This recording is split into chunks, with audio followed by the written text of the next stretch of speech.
I mean, I would like to see Ebony get her due on Housewives because I don't think she got a fair shot, and it might be interesting. I mean, I still am pitching for Ebony to be in the new Ronnie, like the next season. I think could be really interesting. How about her own show?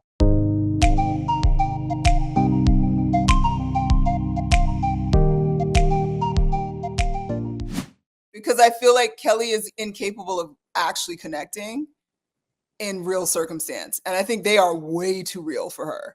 Like it would be too, it just wouldn't, they would just never, like, I just feel like that bridge could never be drawn. And I know that, like, I totally agree that Sonia, if Luann also was there, like it's a whole cartoon situation. But I do think that Sonia showed us when Ebony was on the show that she can ground herself and be open to what's not her normal life, so to speak. And I think that that would be more interesting to watch, which is why I was like, Luann maybe can pop in. I don't know that I want to see her all the time because I do agree, like them together might be too much. But I mean, Kelly is. But now that you bring Ebony up, actually, Ebony I could see with this group, and I feel like it wouldn't be as trying to, like where everyone was saying like Ebony's trying to teach every episode or whatever. I feel like it would feel, I mean, she's on a show with, again, cartoon character, women who know how to play the game, and Ebony's coming in as this authentic person. That's what this cast gives me. They give me more down to earth, authentic energy. And that's where the mess of Kelly to me would be interesting, but I also could see Ebony on the show. Yeah.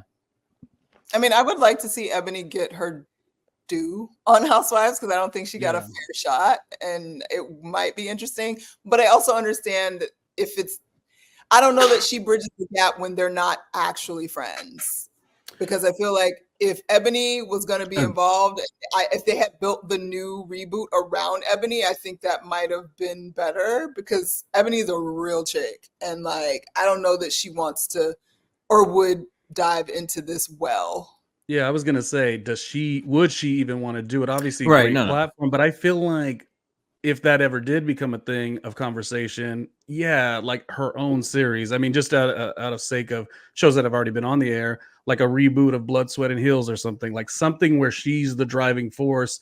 Because it just felt like too many opinions were from that season 13. And it would be hard for her to get in there unless she wants to do it, what are some of the other older, former rather cast members? Carpenter Barbara, who's on Ozempic, would she be a good fill-in? Have you seen how small she is? No, she got the little bobblehead. Oh, skinny little thing. She can't even pick up the hammer no more. Oh my god.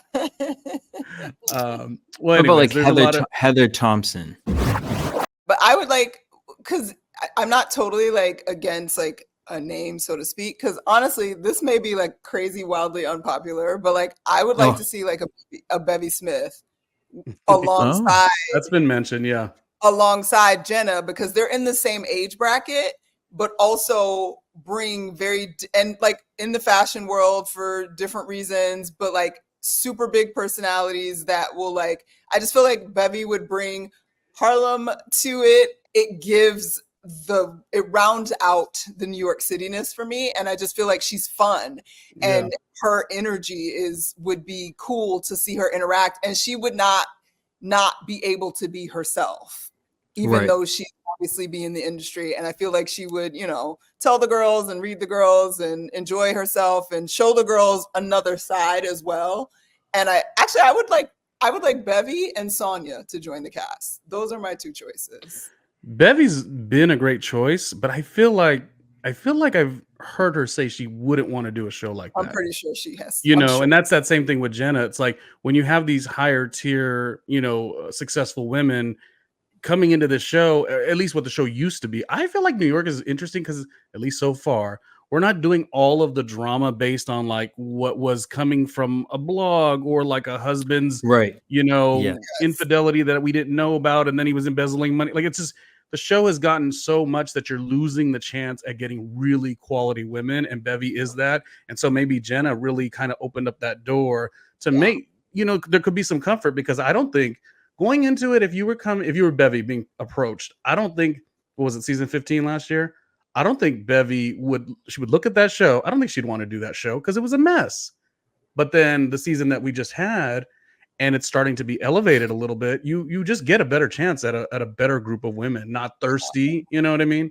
Yeah, I That's agree. outstanding. Accomplished women about, and it's not just like drunk middle-aged women on the Upper East Side showing how, which is, look, I actually think on some levels that's still revolutionary, and that's another whole conversation. But I do think it is now more about accomplished women living their lives in New York and being professional, but also being dynamic and interesting and fun and doing things. And it's not just about, oh, I married a count.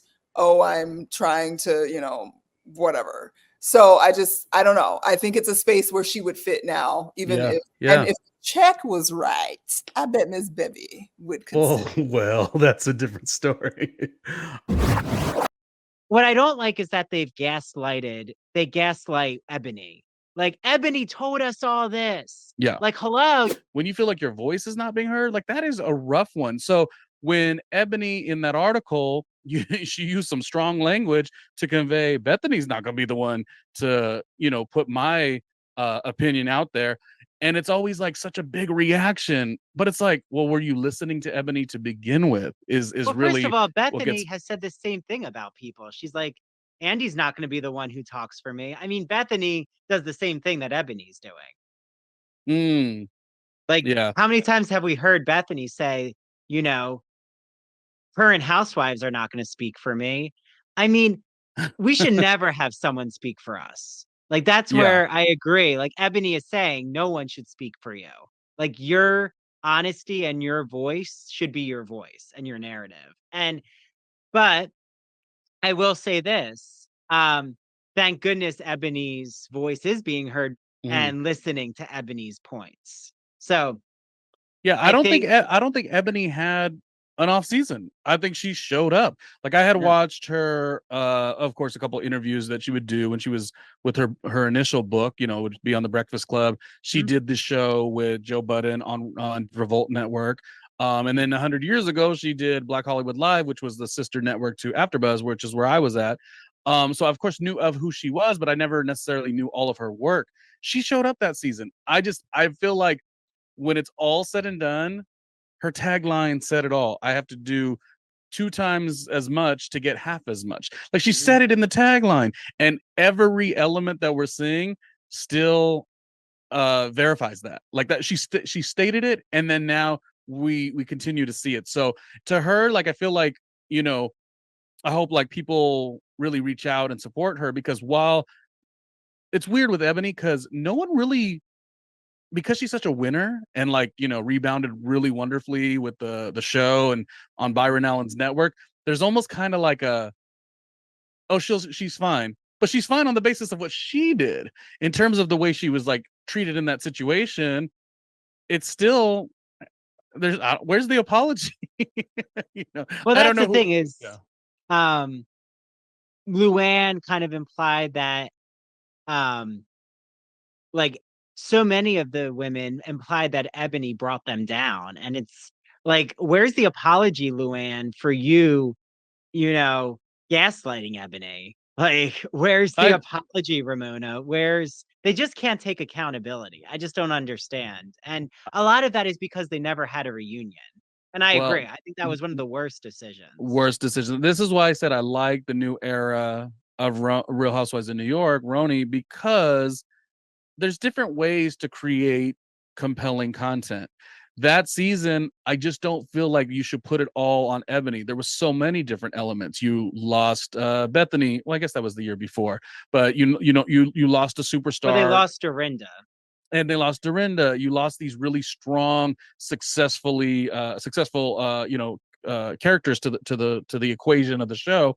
I think Dorinda would have been really interesting with that. Yeah, pandemic, the options to film vibrant New York weren't really there, and then the world was being looked at a little bit differently during that time.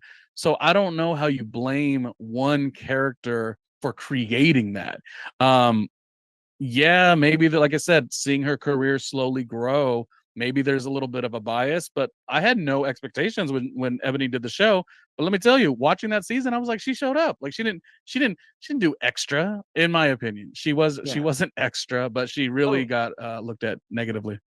Yeah, and I think that what's wonderful is when Ebony was on here, she said how much Sonia showed up for her, and Sonia continues Oh, to reach out to her. So, like, there is I still think what would be I think the fans would love to see. I know I would love to see if Ebony. I think it would be great if Ebony and Leah had a discussion. So, I wouldn't discount that. I think that there could be some that means we'd have to listen discussion. to Leah. We'd have to listen to Leah talk. Oh gosh. Her podcast is actually good, Ronnie. I like her podcast. Oh god, I was one when she had that amazing first season. I was like, no, this can't be. This can't be. You But guys can't. she's a very um I think Leah's very insightful when it comes to like the culture she absorbs. But again, just not everyone is meant for, being on reality TV. And like Well, I I thought question how I would be on reality TV. true, true, true. Well, I thought I heard through the podcast rumblings, you would know. I thought I heard that there was even a look for Rachel Yucatel to get that position that Leah eventually got. Rachel Yucatel should have got Real Housewives of New York. And my other casting choice, I just got to say it since we're talking about Real Housewives of New York casting. I've always thought the city's Olivia Palermo would make such a good Real Housewives of New York character. That is my 2 cents. Yeah. I mean, I still am pitching for Ebony to be in the new Ronnie, like the next season. I think could be really interesting. How about Um, her own show? How about I don't want to use because the show already ran, a new version, name it something differently, name it Uptown Girls or something like that.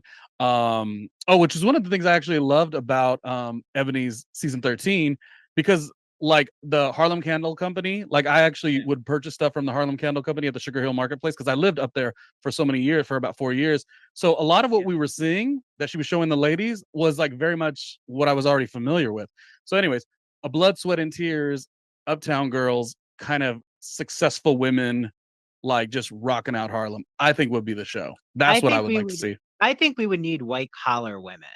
Like if we had white collar professions, which the housewives are not. They're not, most of them are not white collar professionals. Like Mhm. Ebony's a lawyer. I think I was even saying to Ebony, we needed her with a professor. We needed her with like a Mm, CEO. Like I think nice. I agree. I think if we had like the upper echelon of women, it's not financial, but education wise, who match Ebony, that would be compelling TV, in my opinion. Like her and Dr. Asefo, like having more of, you know, um, I'm trying to think from other casts, but Beverly Hills doesn't really, in my opinion, have that uh, kind of education caliber.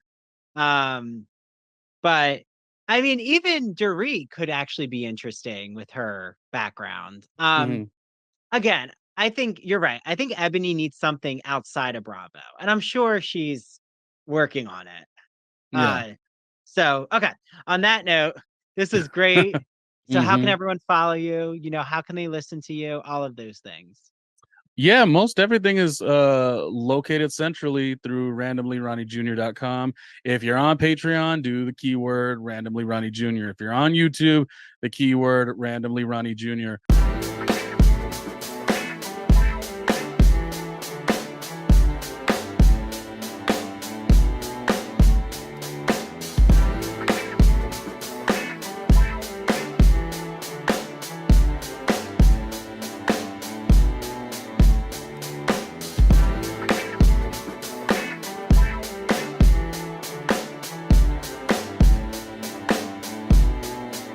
Hey, Ronnie Jr.